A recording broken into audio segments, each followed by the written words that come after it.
Rishi Sunak ఆర్థిక వ్యవస్థ పతనం కావటం, రాజకీయ సంక్షోభం ఉక్కిరిబిక్కిరి చేస్తున్న వేళ 6 కోట్ల మంది బ్రిటన్ వాసులకు కనిపించిన ఆశాకిరణం. నిండా మునిగిన యూకేను రిషి ఒక్కడే గట్టెక్కిస్తారని అంతా భావించారు. చాలా ఆశలు పెట్టుకున్నారు కూడా. అందుకే రిషి సునాక్కు గ్రేట్ బ్రిటన్ పాలనా పగ్గాలు అందించారు. ఇదంతా జరిగి ఏడాదిన్నర పూర్తయింది. మరి రిషి యునైటెడ్ కింగ్డమ్ ప్రజల నమ్మకాన్ని నిలబెట్టుకున్నారా? యూకేలో ఇప్పుడిదే $1 బిలియన్ మిస్టరీ ప్రశ్న. ఎందుకంటే యూకే పాలిటిక్స్లో మరో సంచలనం జరిగింది. సార్వత్రిక ఎన్నికలకు ఇంకా సమయం ఉండగానే రిషి ముందస్తు ఎన్నికల ప్రకటన చేశారు. ఈ నిర్ణయమే ఇప్పుడు తీవ్ర చర్చకు కారణమవుతోంది. ఇందుకు రిషి సునాక్ ముందస్తు ఎన్నికల ప్రకటన వెనుక అసలు వ్యూహం ఏంటి? Conservative versus labour party political వార్లో గెలవబోతోంది ఎవరు? యునైటెడ్ కింగ్డమ్ రాజకీయంలో అసలేం జరుగుతోంది? రిషి సునాక్ ముందస్తు ఎన్నికల ప్రకటన ఎందుకు చేశారు? ప్రధాని హోదాలో రిషి సునాక్ ఎదురయ్యే ఆ పరీక్ష ఏంటి?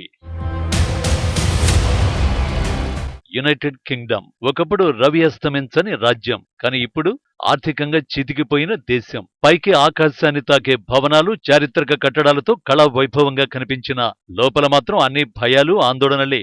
ఉద్యోగాలు లేవు, ఉన్న జీతాలు ఎప్పుడొస్తాయో తెలియదు. ఒక మాటలో దేశ భవిష్యత్తు అంటూ తమ ఫ్యూచర్ ఎలా ఉంటుందో అనే ఆందోళనే యూకే ప్రజల్లో కనిపించింది. ఈ కష్టాల నుంచి గ్రేట్ బ్రిటన్ ప్రజల్ని తాను గట్టెక్కిస్తానని హామీ ఇచ్చి ప్రధాని బాధ్యతలు చేపట్టారు రిషి సునాక్. ఇది జరిగి ఏడాదిన్నర దాటింది. ఈ ఏడాదిన్నరలో గ్రేట్ బ్రిటన్ కష్టాలు తీరయ్యలేదో తెలియదు, కానీ అదే రిషి సునాక్ 10 డౌనింగ్ స్ట్రీట్ మెట్లపై నిలబడి సంచలన ప్రకటన చేశారు. అది కూడా వర్షంలో తడుస్తూ. Earlier today, I spoke with His Majesty the King to request the dissolution of Parliament. The King has granted this request, and we will have a general election on the 4th of July. Britain ప్రధాని రిషి సంచలన ప్రకటన ఇదే. Britain సార్వత్రిక ఎన్నికల తేదీపై వస్తున్న ఊహాగానాలకు తెరదించుతూ July 4న ఎన్నికలు నిర్వహించనున్నట్లు ప్రకటించారు. తదనుగుణంగా త్వరలోనే పార్లమెంటును రద్దు చేయనున్నట్లు సునాక్ తెలిపారు. బ్రిటన్ ప్రజలు తమ ఫ్యూచర్ ఎలా ఉండాలో ఎంచుకునే సమయం వచ్చిందని రిషి సునాక్ చెప్పారు. ఆర్థిక మంత్రిగా, ప్రధానమంత్రిగా తన హయాంలో సాధించిన విజయాలను సునాక్ గుర్తు చేశారు. దేశ ప్రజల రక్షణ కోసం శక్తి వంచన లేకుండా కృషి చేస్తానని హామీ ఇచ్చారు. దేశాధినేతతో మాట్లాడానని, పార్లమెంటును రద్దు చేయమని అభ్యర్థించానని చెప్పారు. ఇందుకు రాజు అనుమతించడం వల్ల జూలై 4న ఎన్నికలు జరగనున్నాయని వివరించారు. 2022 అక్టోబర్లో బ్రిటన్ ప్రధానిగా బాధ్యతలు చేపట్టారు రిషి. ఆ సమయంలో రిషికి ఎదురైన అతిపెద్ద సవాల్ ఆర్థిక, సామాజిక సంక్షోభం. ద్రవ్యోల్బణం 10% పైగా ఉంది. ఇది G7 దేశాల్లోనే అత్యధికం.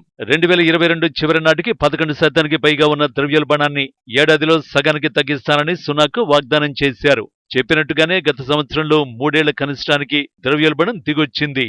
అయితే రిషి ప్రధాని అయ్యే ముందు ద్రవ్యోల్బణం ఒక్కటే సమస్య కాదు.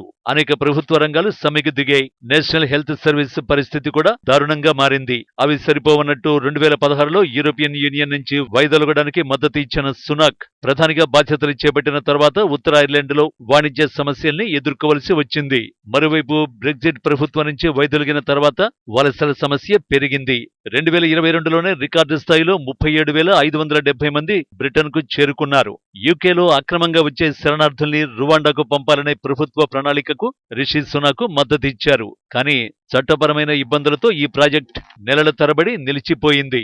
అయితే ఇటీవలే ఆ ఇబ్బందులకు చెక్ పెట్టి ఆ బిల్లును అమల్లోకి తెచ్చారు. ఓ రకంగా రిషి సాధించిన అతి పెద్ద విజయంగా రువాండా బిల్లును చెప్పుకోవచ్చు.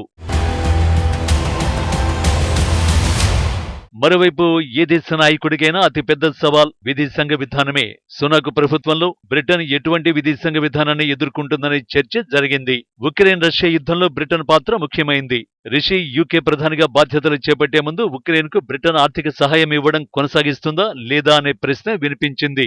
అయితే రిషి కూడా ఉక్రెయిన్కు మద్దతుగా నిలబడ్డారు. ఇదే సమయంలో ఇజ్రాయెల్ హమాస్ యుద్ధంలోనూ ఇజ్రాయెల్ వైపు నిలబడ్డారు. యునైటెడ్ స్టేట్స్ మినహా మరే ఇతర దేశం చేయని సాయాన్ని ఉక్రెయిన్కు బ్రిటన్ చేస్తోంది.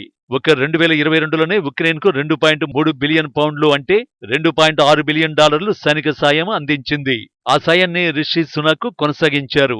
అయితే ఈ 2 నిర్ణయాల విషయంలో రిషిపై బ్రిటన్ ప్రజలు ఆగ్రహంతో ఉన్నారనే చర్చ జరుగుతోంది. దేశీయంగా సామాన్యులపై భారాలు మోపి సంపన్నులకు రాయితీలివ్వడం, ప్రభుత్వ రంగంలోని రైల్వేలను, ప్రజారోగ్య రంగాన్ని ప్రైవేటీకరించే ప్రయత్నాలపైన బ్రిటన్ ప్రజలు తీవ్ర ఆగ్రహంతో ఉన్నారనే ప్రచారం జరుగుతోంది. నిజానికి రిషి సునక్ పై ప్రజల్లో వ్యతిరేకత ఉంది అనడానికి గత ఏడాది జరిగిన ఉప ఎన్నికలే సాక్ష్యం. బోరిస్ జాన్సన్, నిగల్ ఆడమ్స్, డేవిడ్ వర్బర్టోన్ రాజీనామాలతో ఖాళీ అయిన 3 స్థానాల్లో ఉప ఎన్నికలు జరిగాయి. వీటిలో 2019లో జరిగిన ఎన్నికల్లో పార్టీకి భారీ మెజారిటీ వచ్చింది.